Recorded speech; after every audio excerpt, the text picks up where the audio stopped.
Okay. Very briefly, I would like to introduce all our speakers. Alex Lutzky, CEO of Innovecs. Valeriia Zabolotna, actually our host, the president of the DTEK Academy. Philip Morris, CEO Kostas Salvaras. Olga Panivnyk. It's actually easier to pronounce it in English. HR president at Preplico.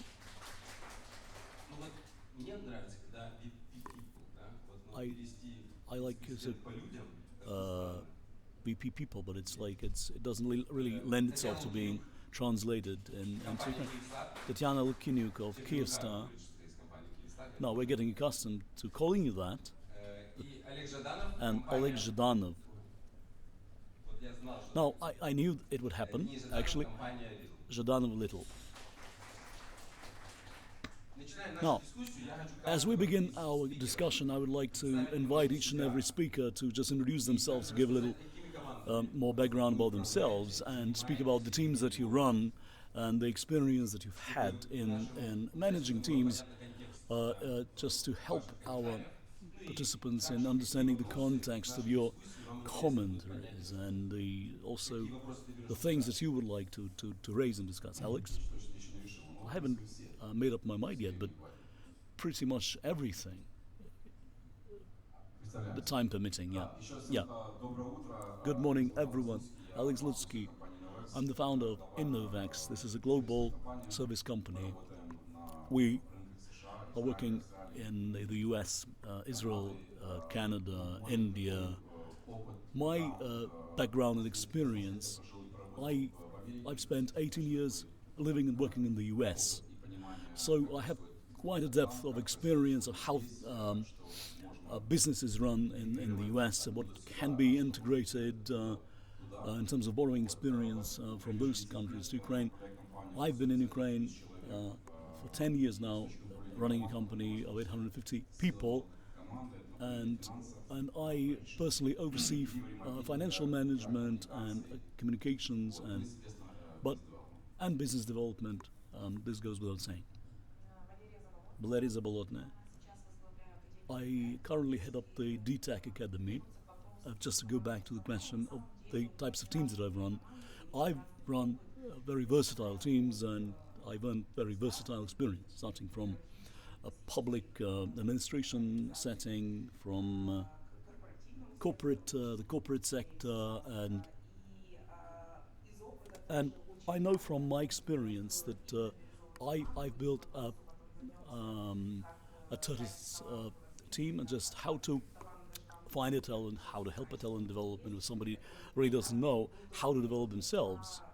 This was the period of time when I discovered talent within my team, and they were given the opportunity of just leaping to a new level of development.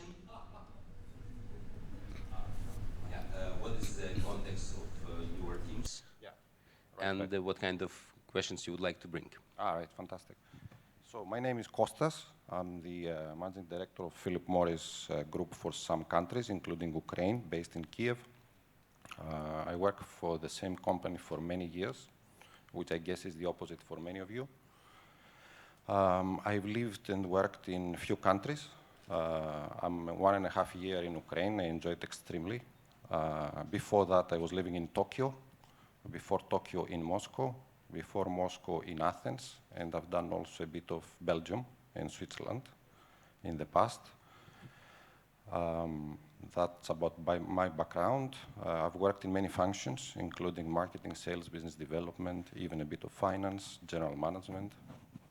Now, in terms of team management, I see myself as a facilitator for teams to fulfill, and individuals, for teams and individuals to fulfill their potential. I don't see myself as a commander. I don't see myself as a general.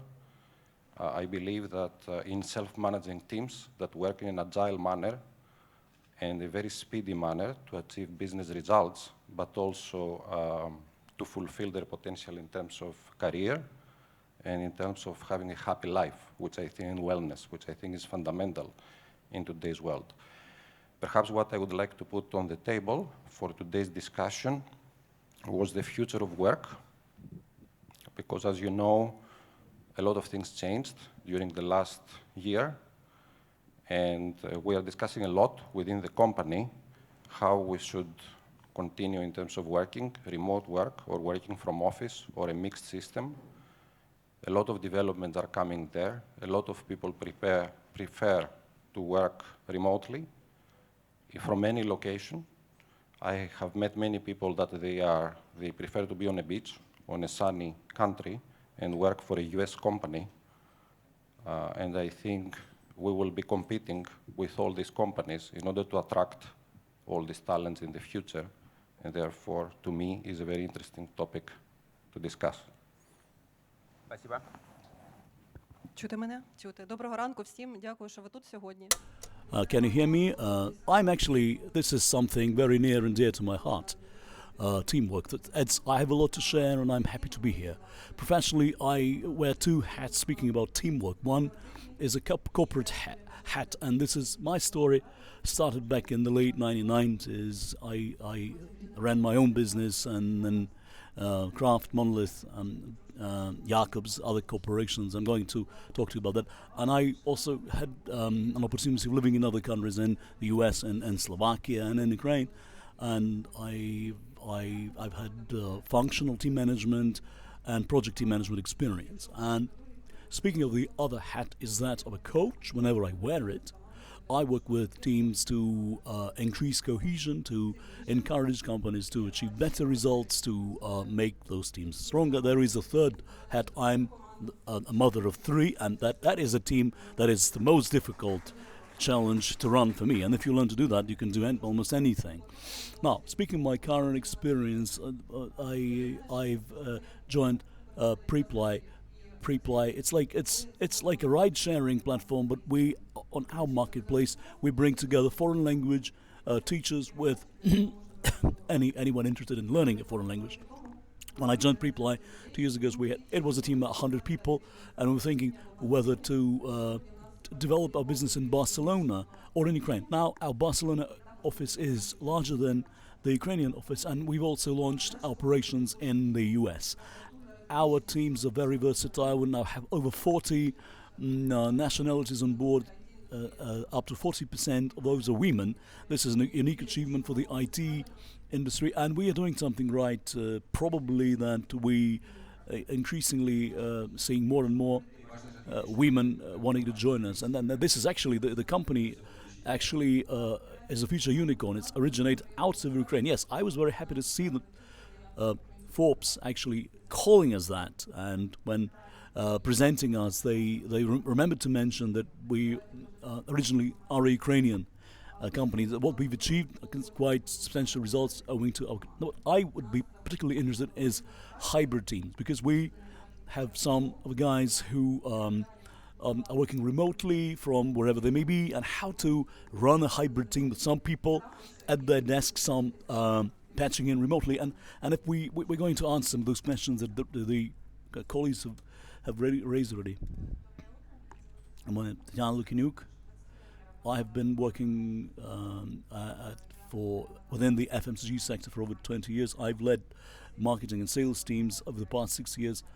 I served as CEO of Readdle in Ukraine, and now this is my third week as head of B2C at Kyivstar, the national mobile carrier. It's 1,500 people under my command, involved in serving clients in sales and marketing. But I am interested in exploring, as if we looked at the quarantine, so how various companies have approached this. They've adopted very versatile strategies, and how different corporate cultures actually shape the modus operandi. I could project through the prism of my own experience, and I'm looking forward to hearing from the other panelists and attendees. I'm Denis of Readdle.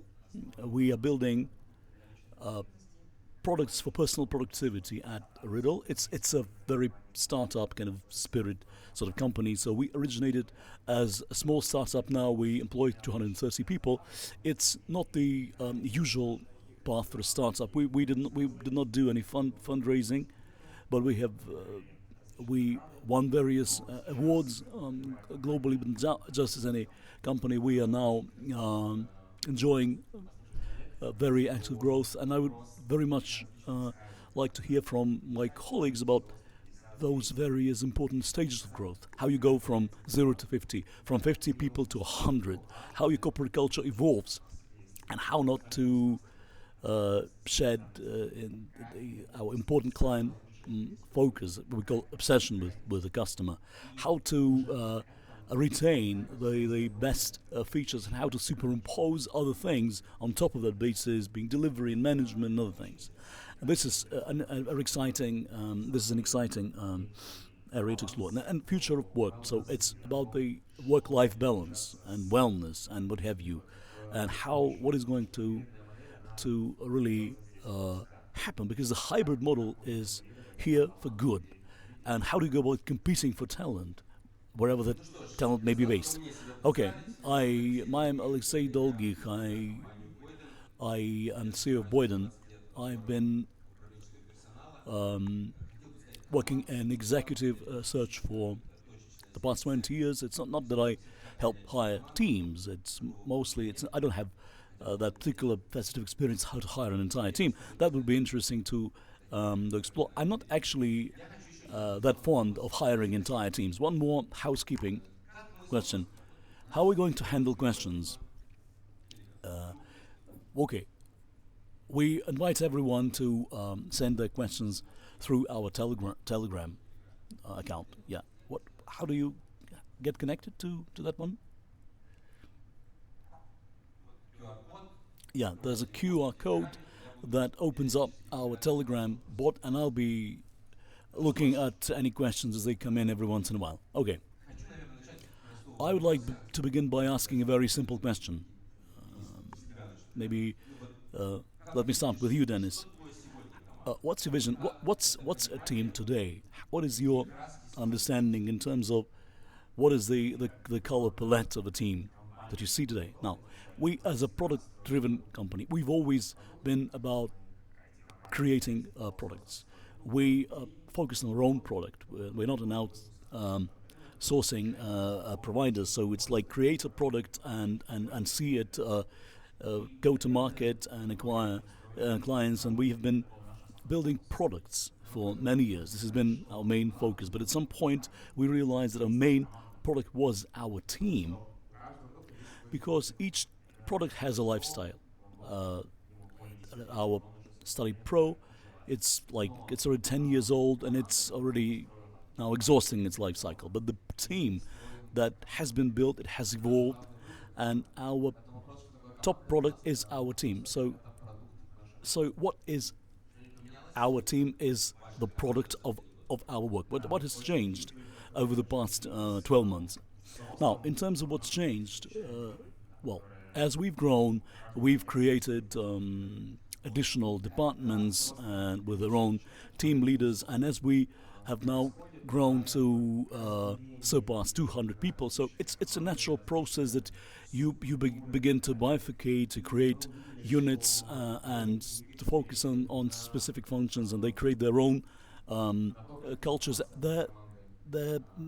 There's been some negative impact on information, how it circulates within the team. Now, we've gone back to the drawing board, and now we are rebuilding teams on a product basis. That there's one team per product. So we have completely revamped our operations in terms of attitude, in terms of commitment, but we now operate within one knowledge field, so to speak.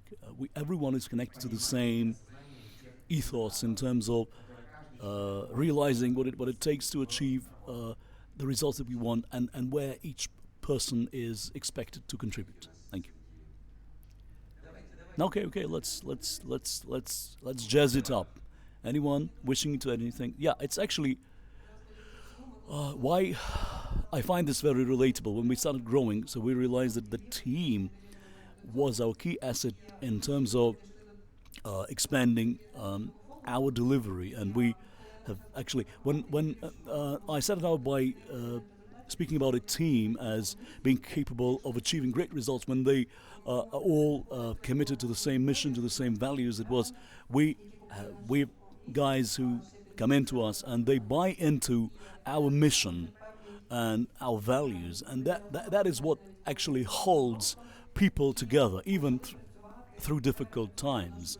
And we've started reshaping our culture, because as we evolve, so does our culture. And we had a big culture and values project. I'm not going to delve into this, but if anyone is interested, I'll be happy to discuss this offline. But this is what's helped hold people together as one team. Yeah, is it? Can I be disruptive? Okay. Some say that this is an innovative forum, so disruptive is fine. Now, we are now talking about what's changed over the past 2 years, and now we've switched to those hybrid and remote modes of work, and probably these things are going to stay with us going forward. Now, quite frankly, if we go back to that good old way of working in an office environment, but towards the end of the 20th century, that open space format had really caught on. And this was an architect who built this, and he's recently confessed that actually is the worst he's ever created. Why? Because when I traveled in the late 90s to the US, to Canada, and people were sort of advertising this open space. This is what makes for creativity, for effectiveness and efficiency, and it really doesn't work that way. It doesn't work that way at all. There's ample research, because I'm always research based because I'm a member of the academia.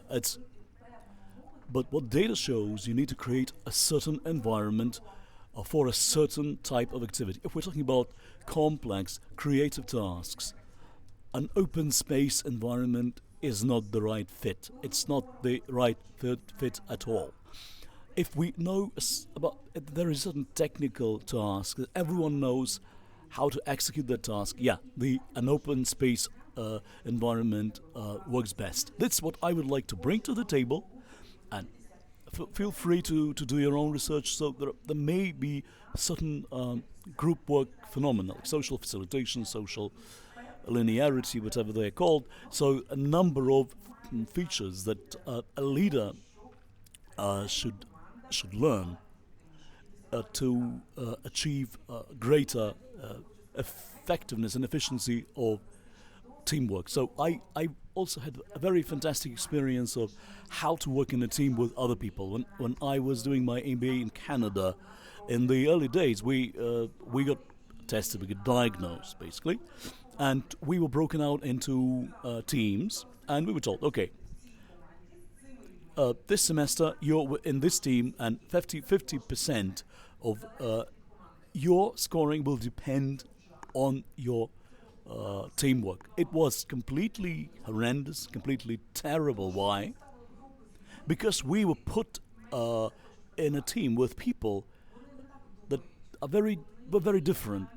That was not the right kind of people that you would have wanted to work with. They have different temperaments, and they had some cultural differences.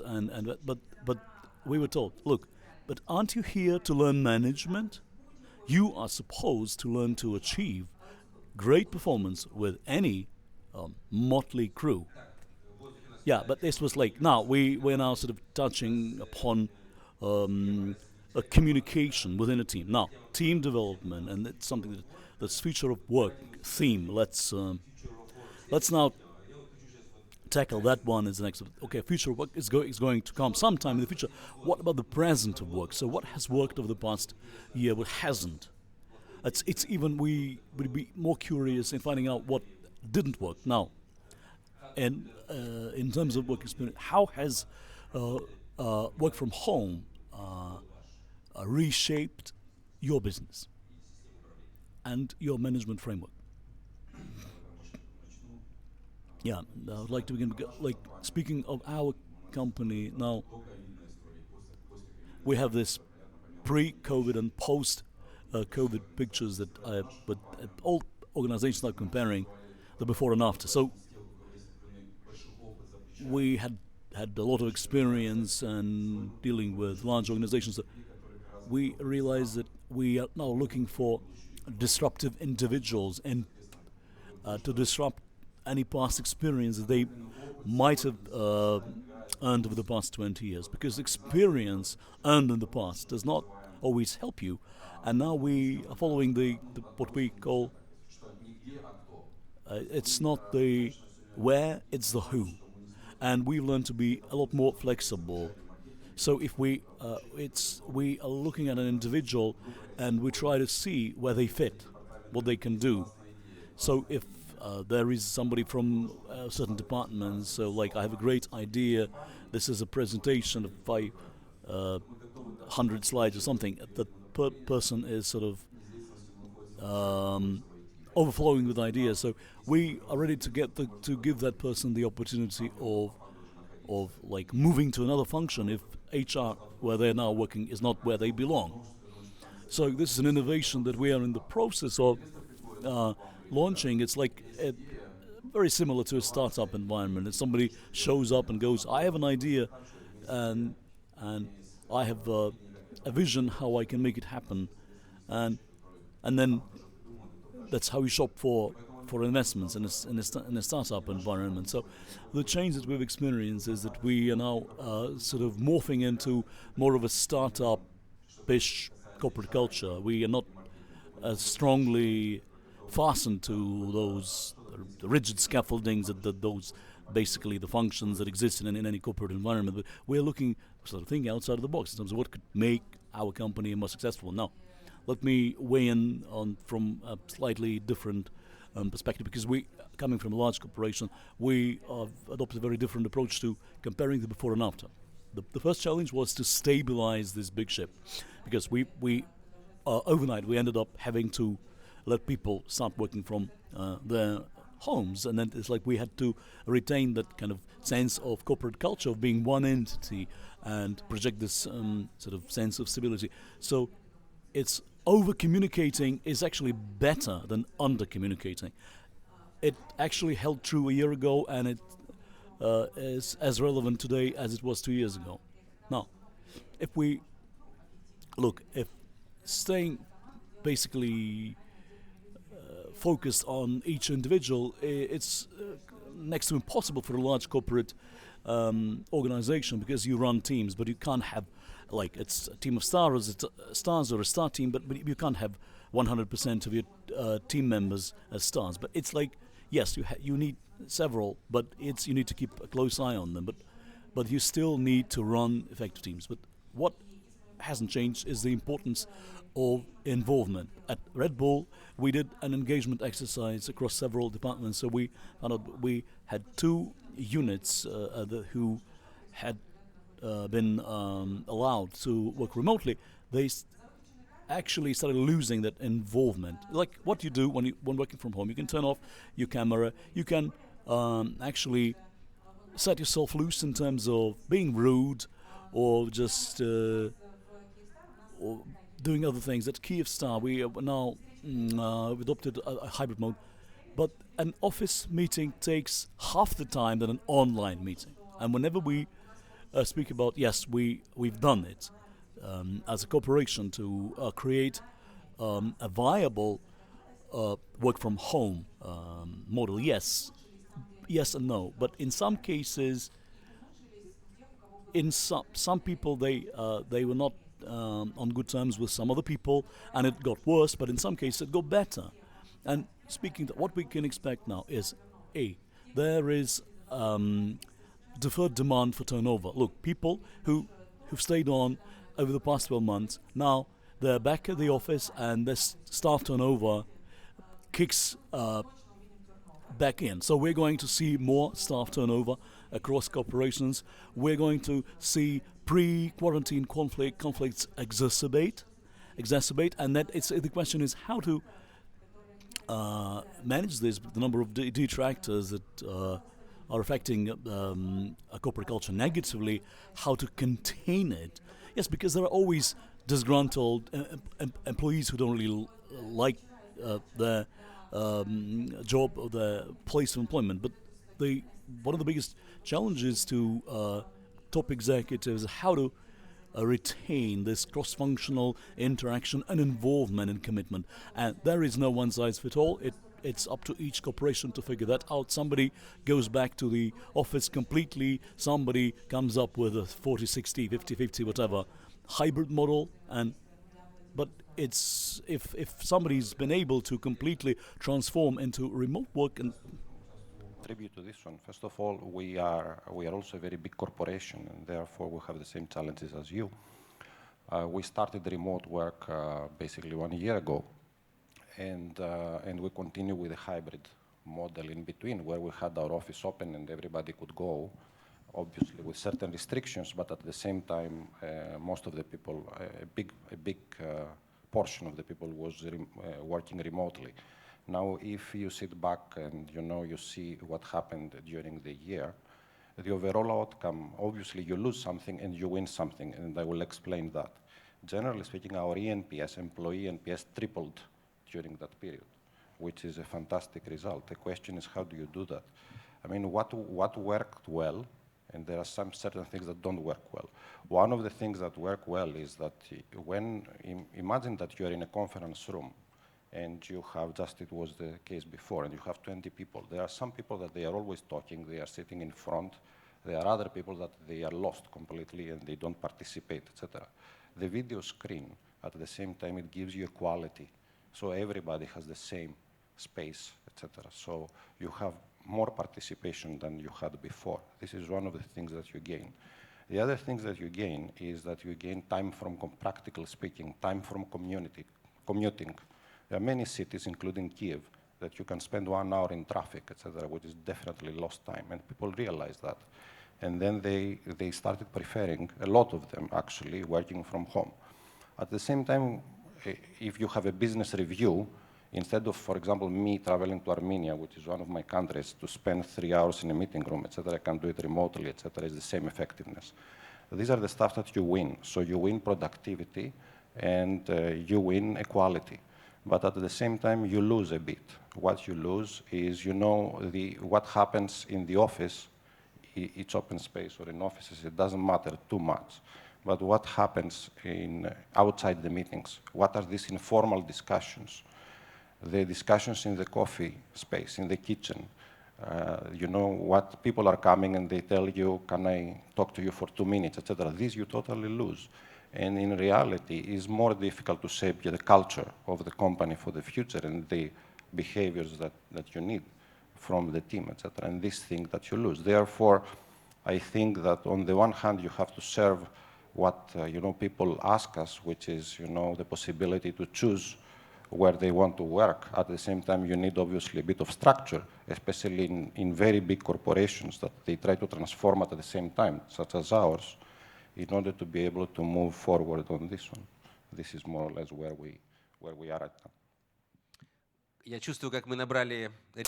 I think we've picked up pace now, and this is now, our discussion is picking up. So it's now, we're sort of sailing a full steam ahead. Now, 30 minutes into it, let me echo this discussion with 2 comments. One, staff turnover, losing talent. There's a new term. There was this the Great Depression, Great Recession, Great Depression.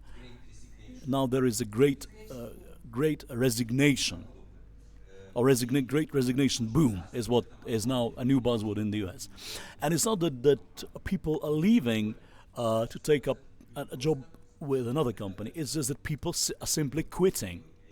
They're going some sort of sabbatical. They just don't want to continue working. Now it's just a digression, but we know from research that since the pandemic started, productivity has by and large increased at 94%. Relationship institutes at 75%. But people have now been committing more hours to working. It's just because when people work very intensive hours and then they don't take any breaks, and this is when burnout actually follows. But it's just, there is no one size fits all. Then again, should we try and counter this outflow maybe the company has too many people, and it would be good to shed some. Look, but it's more of a hype, according to some people. But what can we do? What should we do to retain our core personnel? And if we shed those we don't really value. But I think that it actually brought into sharp relief, the quarantine, who your core employees are. Now I think companies have a much better understanding of who really matters. Now, speaking of teams, the role of the manager, it's important to keep an eye on your people to prevent burnout. And now it's certainly a more high-stakes game for managers to run their teams effectively. One more comment that I would like to make. Now, we have been living under these conditions for a year and 3 months.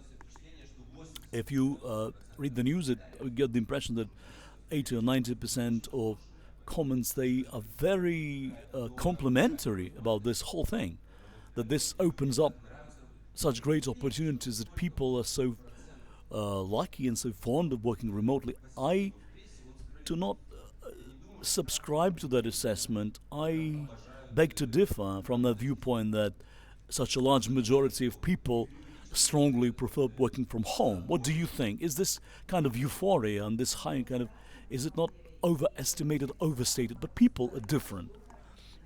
We all operate differently, and it's like, it's, when speaking about large corporations, it's not this kind of 9 to 5. It's never been. It's always been good to allow people some slack, basically some flexibility, to show up an hour later on a given day, or maybe then leave later. So, from my experience, and when I had this, I had to lock up for 96 days during the first lockdown. I was trapped in another country, and I had to stay there, and I realized very keenly that my psyche was transforming, and by month 3 I knew I didn't want to turn my webcam on, and I felt I even took my rubbish to the terrace, and I thought, okay, I'll go and throw it in the bin tomorrow. So it changes us as human beings. Technology is not so well developed to make up for that loss of social contact, because we never were in a room with someone like now. You feel the vibes, you feel the energy of the person. While I agree with Kostas, but also beg to differ, because people have different opportunities available to them. But then this has made me start talking to some of my colleagues that I'd never even talked to, but simply because it's not that I didn't care, but that I'd never had the time. But now, over this blue screen,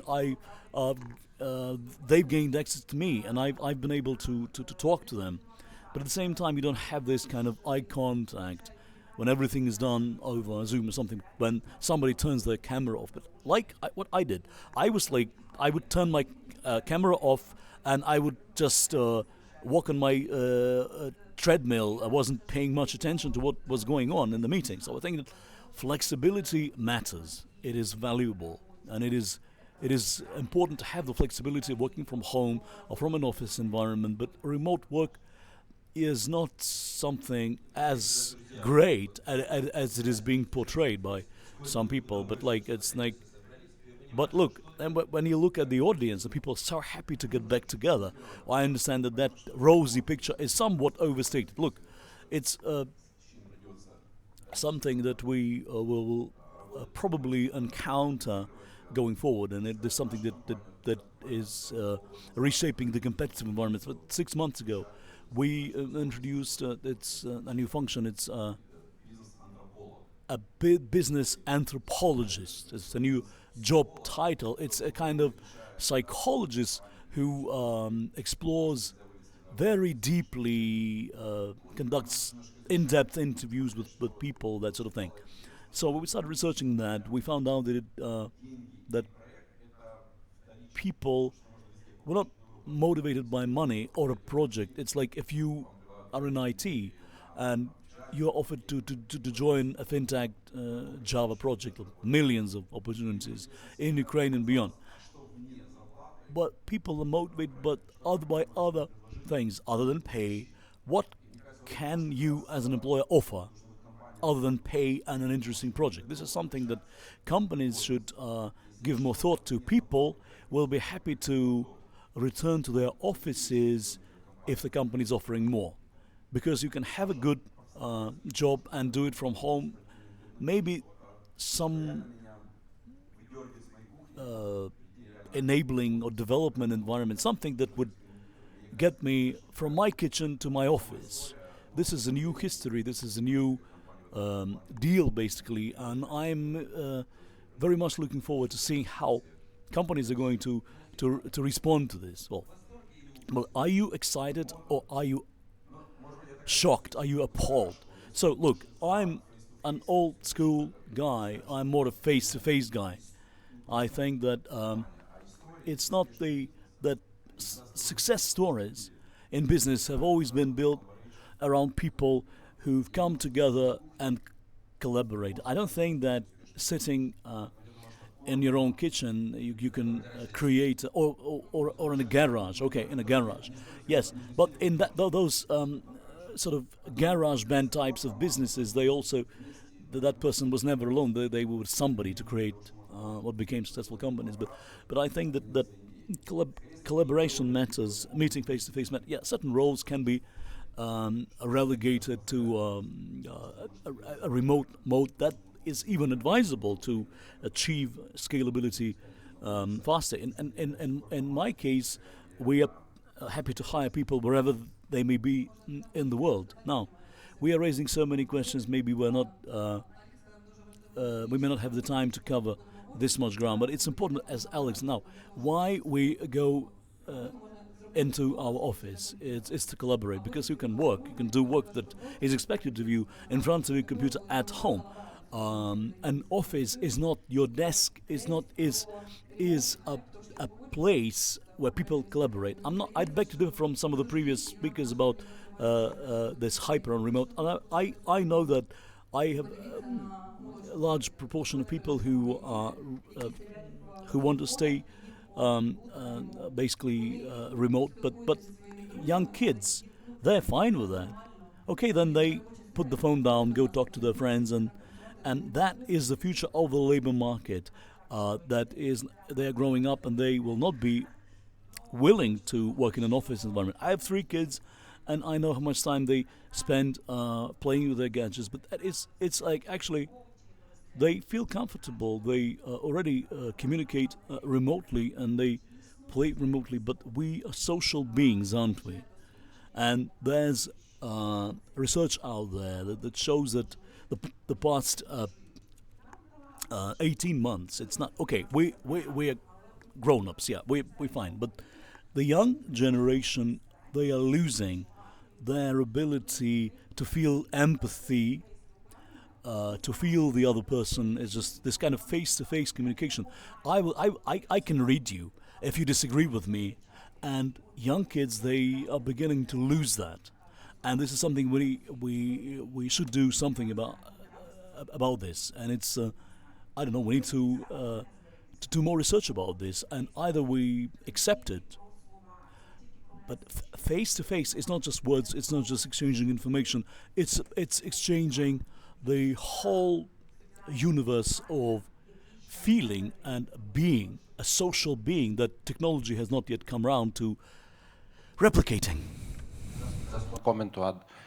Sometimes I wonder, for me at least, the real question is not about remote or not remote. The real question is that whatever happens, at the end, what matters, at least in my mind, is how can you ensure that people are happy and feel well in what we are doing and feel well within the team, etc. Because I know by what I realized is that at the end, irrespective if they work remotely from home, from a beach, or from wherever they want, at the end, this is the most important thing, and I know that I have noticed over the years, even with this environment, and last year and especially, if the company, from our side, we do whatever we can humanly able to do in order to ensure wellness, happiness, care, helping each other, etc., they always deliver.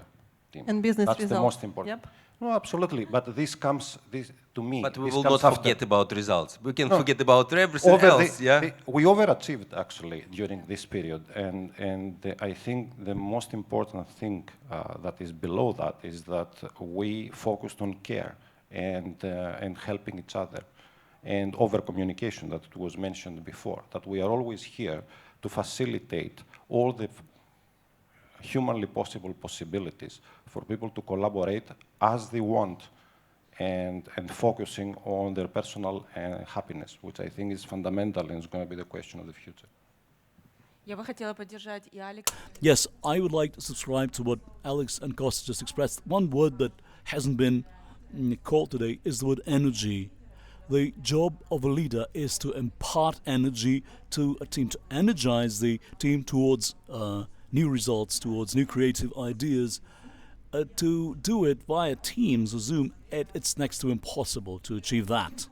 Let's face it. And I think that what is a big sign for me is that when top management do not come out to meet with their employees, that something is wrong with the company. Yeah, I understand that maybe your top executive is fighting a cold, they don't want to infect everyone else, but then or the virus, but now when there is this growing reluctance to get vaccinated, when it's an entire team that essentially depends on you, so top management will invariably continue working offline. You can't motivate your large team to achieve great results when you're wearing your comfy slippers in your kitchen. Even when working from home, I would put my suit on. And my colleagues told me, look, we've got our cameras off, I'm just wearing my PJs. No, guys, that's not how big business is done. Let's put our suits on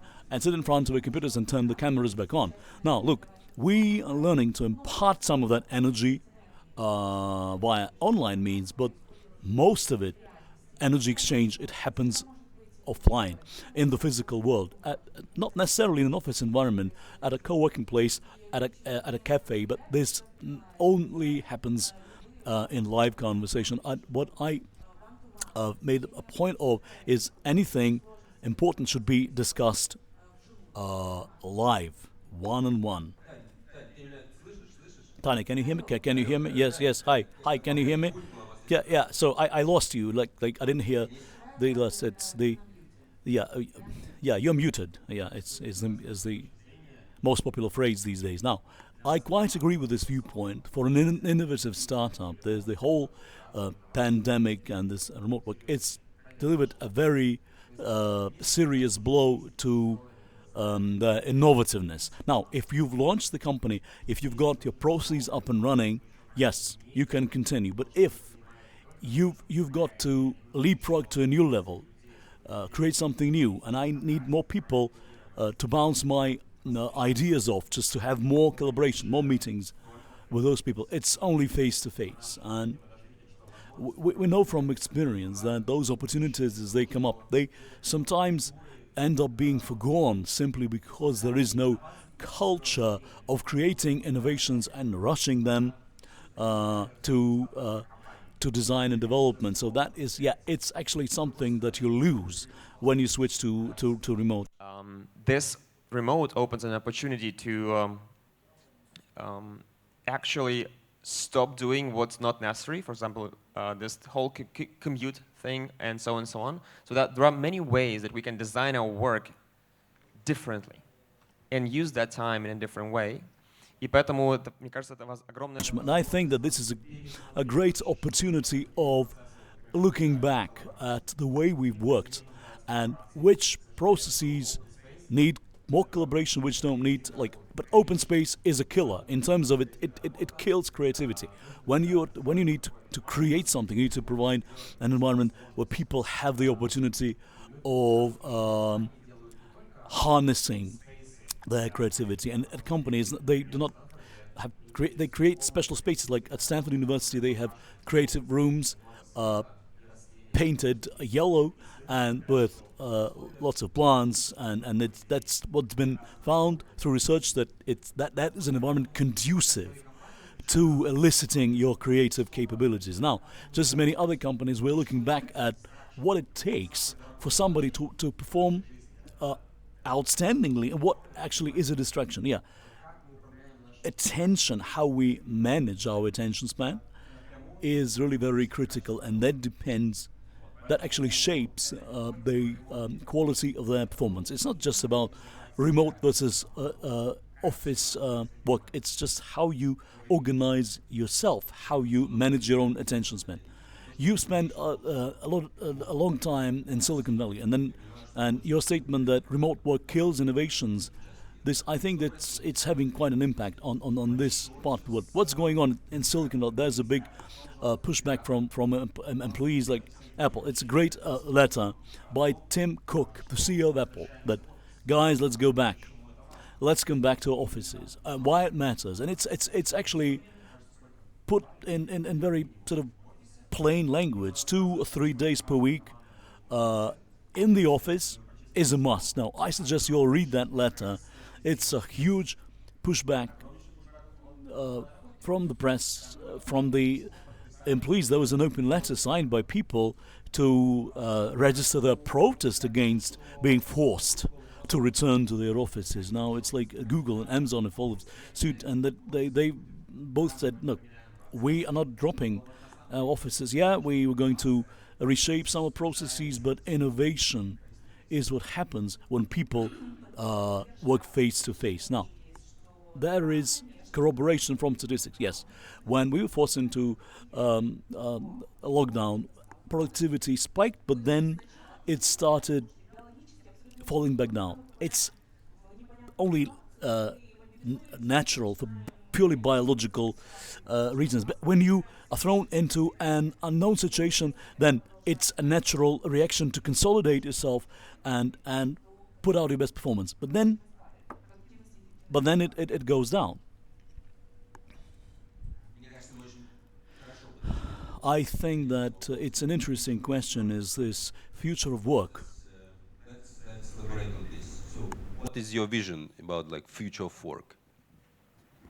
Is what I said before. To me, is less a question if people will work remotely or they will work in the office. If you see a recent survey that we run in the company, around 20% of the people want to completely return back, around 20% want to work completely from home, and most of the others, they want to be able to choose. And I think the role of the company is to do what in reality people want in order to be able to perform.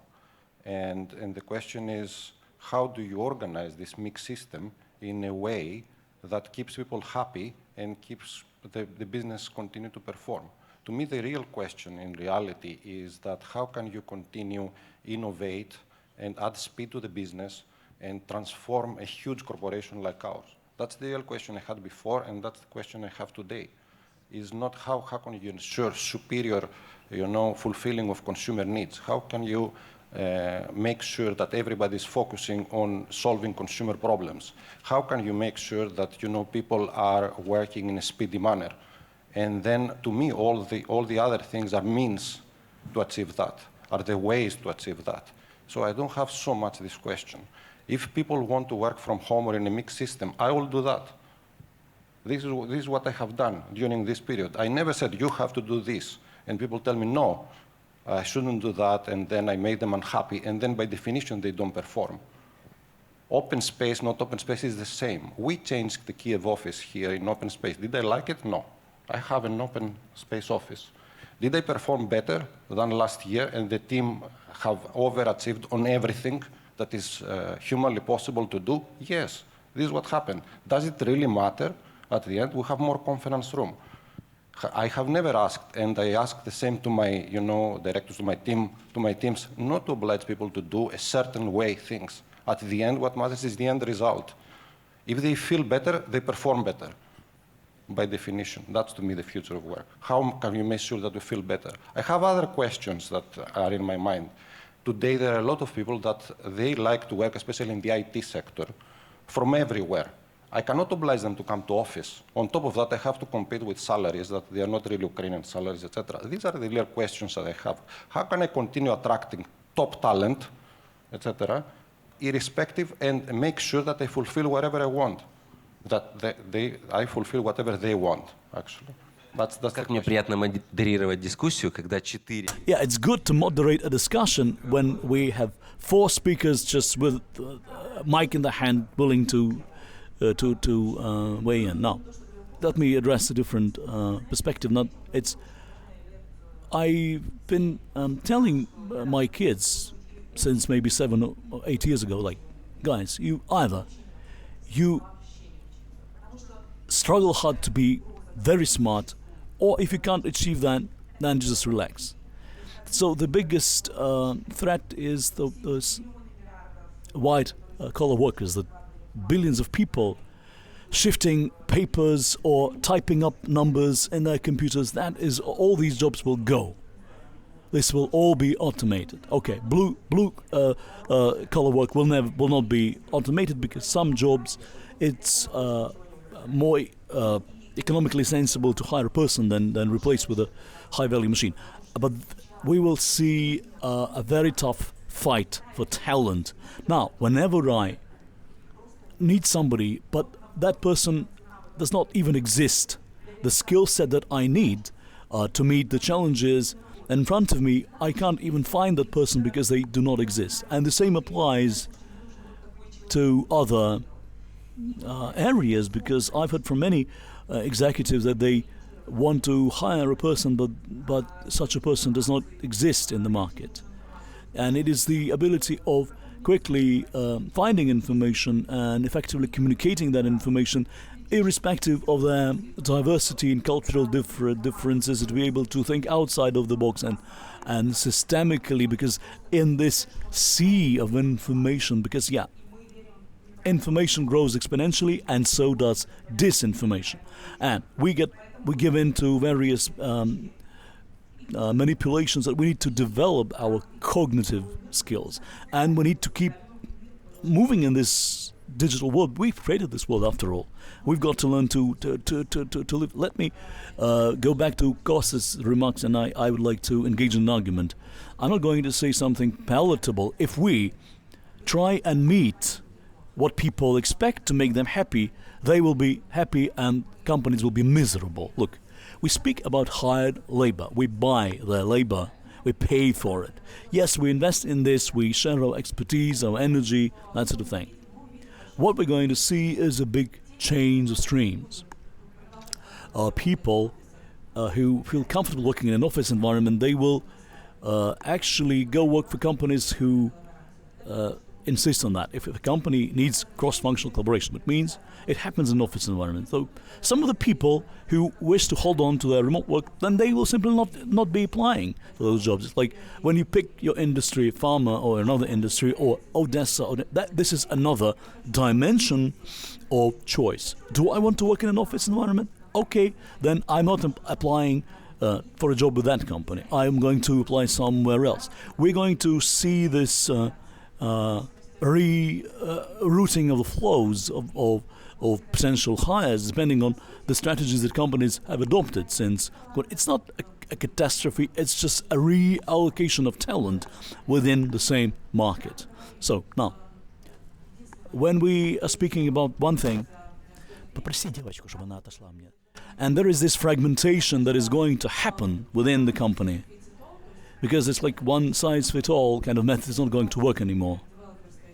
And if we have a development team and who wish to hold on to their remote work mode, it's for that particular piece of the company. Yes, they're going to have to adopt special rules of the game. It's basically fragmentation within the company, and just to identify your sort of modes of operation. There is another very unpalatable hypothesis. Why developers love working from home, Because some say that about half of them, they do 2 or 3 jobs. Look, if you had 2 or 3 jobs, you would want that. You would want to work remotely. Yeah, I haven't thought about this. Yeah. Yes, but they also, I beg to differ too from just let me throw more oil in the flames, if I may. I do not agree. I'm not that subscribe to the viewpoint that whatever is good for the people is necessarily bad for the company in terms of it seeing its performance drop. So how startups have gone about it? It is they've used their culture to hire like-minded people sharing their values, and they reward them with stock options. And if this is something that somebody likes, if somebody wants to become a millionaire, one of the drivers, and if they're rewarded with stock options, they will be very highly motivated and committed to the company, and then if the exit is an IPO, then they become a millionaire. What do you think in terms of performance? It's on hype. Now look, I'm a big fan of hyping things up, but I think that the world is now past the point of playing with this. Where is the boundary between happiness and performance? Well, I think that people are different, and it's not that everyone wants to be a millionaire, and they are prepared to put in 12 hours or more hours a day in exchange for stock options. When one of the first questions that was asked about a team bonus, where 80% of the team is not motivated by one-size-fits-all bonus for the entire team. It's good. Somebody's individualist. If you are an outstanding performer, okay, we can reward that person with a personal package with stock options, and put them in an office somewhere in the Netherlands. But not all people are the same. Somebody wants just to put in regular hours, 9 to 5, draw their paycheck, end of story. There is no one-size-fits-all kind of solution. Yes, we can change the rules in the game, and we'll see how people are going to adapt. Some will quit and move to another company, but it takes a certain caliber of people who work at a startup as opposed to those willing to work for a large corporation. Let me just respond immediately, because this ties into motivation. It's not as simple as some may view it. It's not just because somebody didn't like a team bonus, and it's not that black and white, because external motivation does not always work, and it has its limitation. Motivation is a very complex phenomenon, and in most cases it operates on an innate internal level. How you relate to the company's values and objectives, is everything organized in so as to elicit your best performance. It's actually encourages somebody to work 12 or 16 hours per day, and you don't have to be rewarded by anything else, a stock option or something else, because you're already self-motivated. So I seem to have digressed into... Now let me briefly chime in on the remark that Kostas made.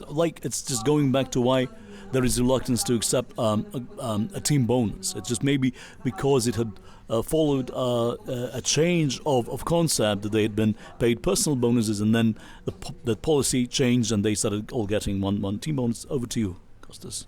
The question was about happiness and performance. Kostas, that was the question too.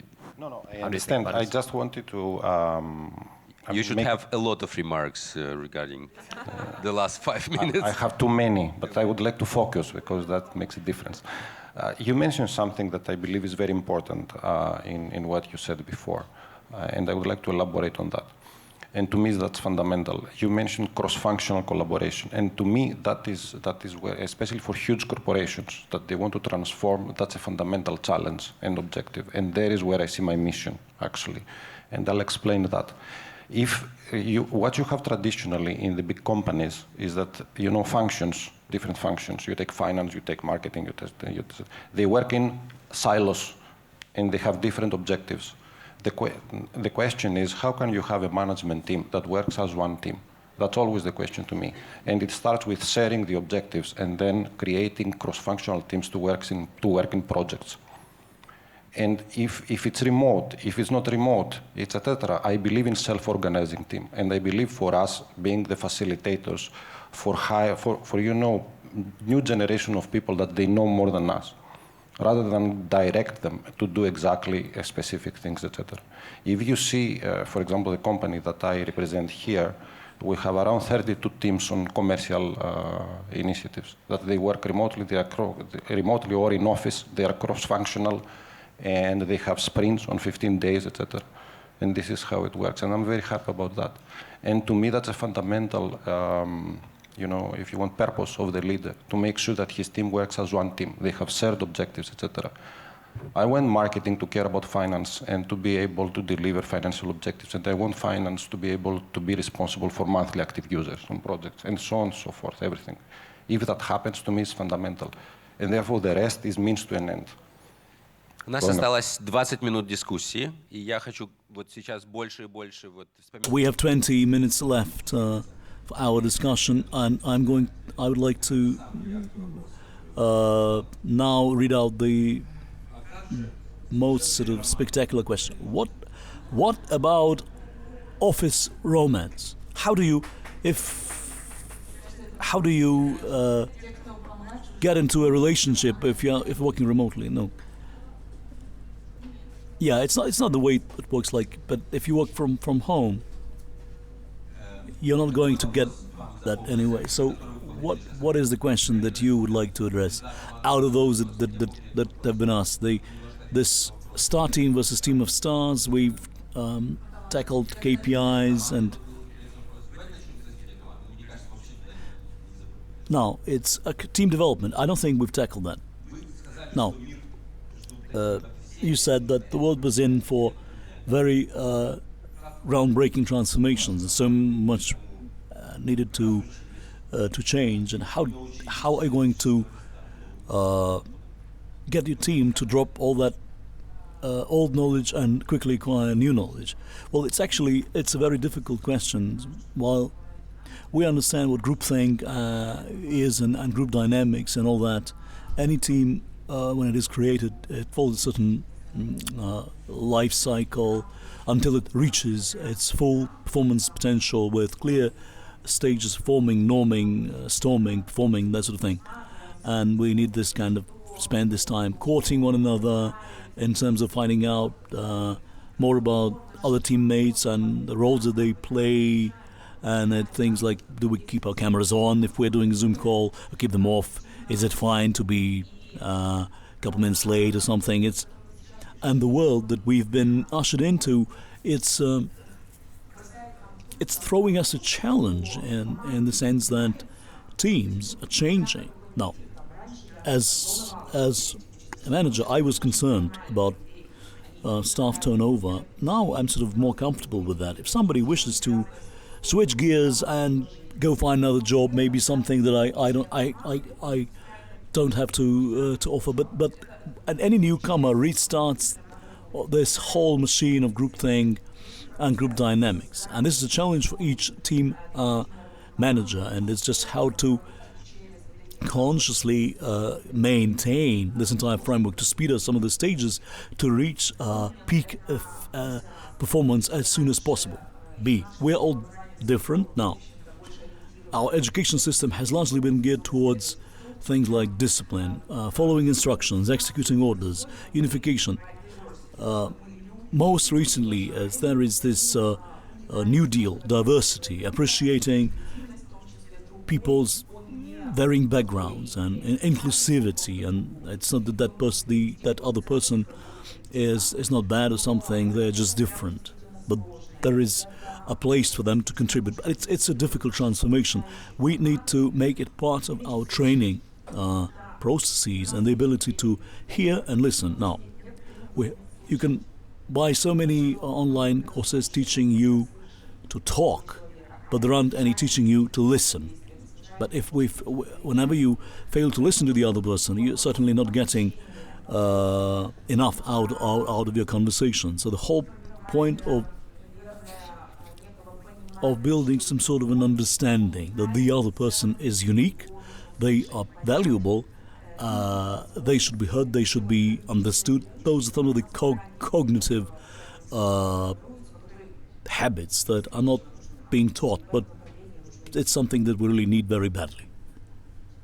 and we need to keep moving in that direction. Yeah, I think that corporate success in the future, those companies who are willing to break down those stereotypes that have been erected over the past 20 years.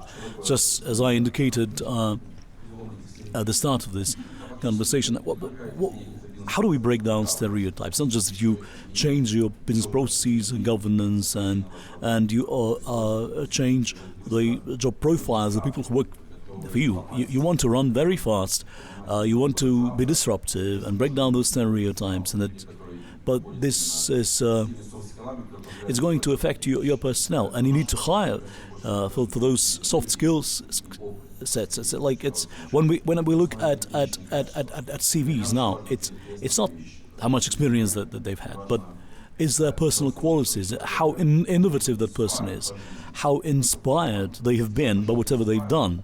If the person knows how to feel inspired, because somebody knows how to feel inspired, they're going to infect other people with their inspiration. And disruptive is another key feature. It means that the person is mature enough to know that they will make mistakes. But now it's maybe a year or two ago, you could buy a book off the shelf and read about success stories of the past 20 years. Now, it's a new environment. There are no books, no success stories in the post-COVID environment. You need to look for people with that experience. They haven't written their books yet. And it's especially large corporations have a fair degree of inertia. It's very hard to break down those stereotypes. But there are people willing to try, willing to do things that haven't been done, willing to make mistakes and learn from their mistakes. And this is what paves the way towards success going forward. Now, in terms of recommendations, how to make decisions, Google the Kinevin framework model. It's really very helpful. How to develop teams. It's actually what resonates with me is that we are not buying experience, we are buying people with their vibes and energies and their abilities. And then in the current environment now, our history is about strong leaders who've done a good job facilitating and coaching their people, and people willing to experiment, fail, and learn from their failures. Now, when we had those large corporate training programs for redundancy management, basically for somebody to eventually take over as CEO, another top executive. But now it's been disrupted. Now you develop by sort of sailing around these stereotypes. Yeah, there is a certain structure. So before the quarantine, there was this term learning agility. It was it measured how people were adapting to a new environment and how creative they were. And it was widely believed that learning agility was not widely shared by people, and you had a way of measuring learning agility. And before the quarantine, how I put it, that if there's a nuclear attack, then it's only the women and cockroaches will survive. After the quarantine, it's the cockroaches and office workers, those will survive. So it's actually the speed with which we've adapted to this post-quarantine actually shows that everyone has learning agility. And it was like 1 week into it, gosh, what are we going to do about it then? People started finding some positive things. Now we started seeing videos, 10 positive takeaways from the quarantine, that people are incredibly adaptable. And we're speaking about talent. We shouldn't look at people's adaptive capabilities, but no, they have those adaptive capabilities. Everyone is more or less successful in terms of being able to adapt to a new environment, but it is the whole point of rise to the challenge of taking up unstructured challenges that are facing all companies, irrespective of where you work, where you are, of your industry. Thank you. Yes, things that I have found in order to develop teams is to not only allow, but even perhaps promote failure within the company. Because especially in big corporations, people are afraid to fail. It's very, very important. And teams the same. So if you establish a process and the right environment for them to fail and promote this failure as learning, it always helps a lot. And what helps also is to be able to allow them to experiment and always fail in a small scale and improve quickly, adapt, and this is how learning comes and development for them. And I think I'm a big fan of that. We have it in the company a few years, and even we enhanced it during, this difficult environment. And this has worked over time for me, especially in new categories when big companies have that they need to transform. Вот мне кажется, это очень классный и простой ответ. Yeah, I think a very simple answer to this, because learning is actually is from failures. I can't recall who it was, but there was a company that had an award, Failure of the Week. They would compete for Failure of the Week. They would come together and speak about their failures, where they screwed up, what exactly they did wrong, and when companies began to reward people, it was like a bit of fun, but like a stand-up comedian kind of show within the corporation. People started looking for failures and bring them out to everyone to share as an opportunity of learning from those failures. And now it's like, so what is the... I think that in our Slavic mindset, this culture is against admitting mistakes or failures. And if you embrace this is actually, it's a tall order for the team leader. That is difficult in a large corporation because there are so many connected processes, and if somebody's promoted, okay, it's fine to fail, that is that should be qualified by, it's not that everyone is free to fail in whatever they do. This depends on our leaders, because it was always shameful to fail an exam. To like this 11 years of secondary school, you had to achieve high marks, that sort of thing. And it's very crucial to the role of the team leader, is to allow your team members to fail. And even if that is a painful failure hitting your business, then you go back to your team leader. You're not asking the question, who did it? But you go, what are we going to do about it?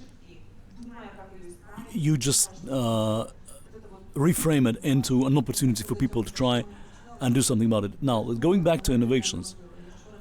Innovations never happen without failures. If an organization wants to be really innovative, it is bound to fail every once in a while.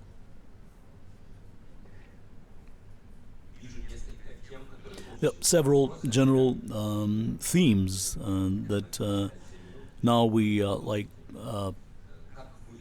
already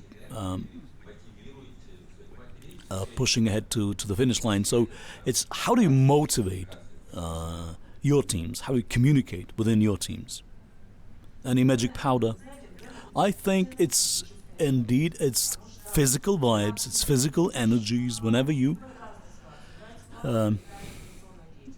sit down with, in running operations, or maybe some sort of a disaster or something that you need to quickly respond to. But if you walk into a room and you impart your vibes, your energies, if you infect people with your, even if it's amid panic, you are redirecting your thoughts and you are imparting that to your team members. That's what is so much more difficult to achieve in an online mode. But in an online mode, the flip side of the coin is that everyone is given the opportunity of speaking their mind. But we've done things like morning exercises in front of your computer, and we've had wine parties. It's given our communication more of a human touch, but it's a fine balancing act is between physical vibes, and there's certainly more empathy when you're conversing online. Helped us a lot, and helped me also, is the fact that we tripled the effort on reward and recognition. So not only monetary, but also recognizing people publicly, sell their work, etc. People appreciate that, especially in a remote world. They loved it. So this is one of the key driving force on increasing their motivation and how they feel, etc.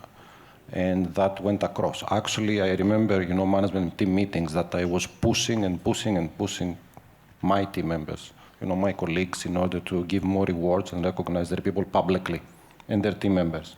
And that helped a lot, I think. Much beyond, the usual remote meetings that you try to have a dinner, remotely, etc.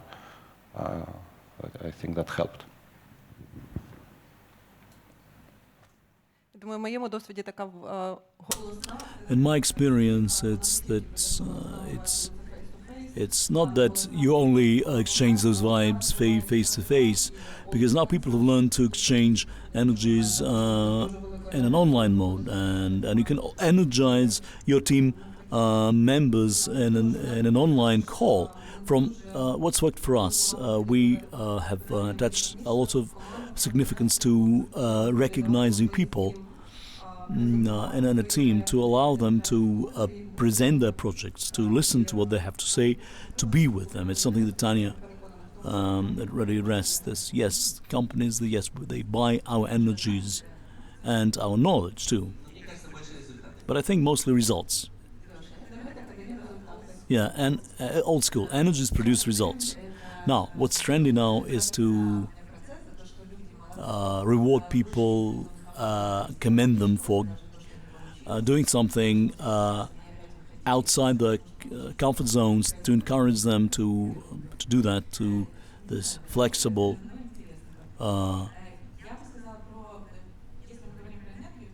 consciousness. Now, if we are speaking about energy, two things. Lead by example. If you want people to be truly committed, you should do it yourself.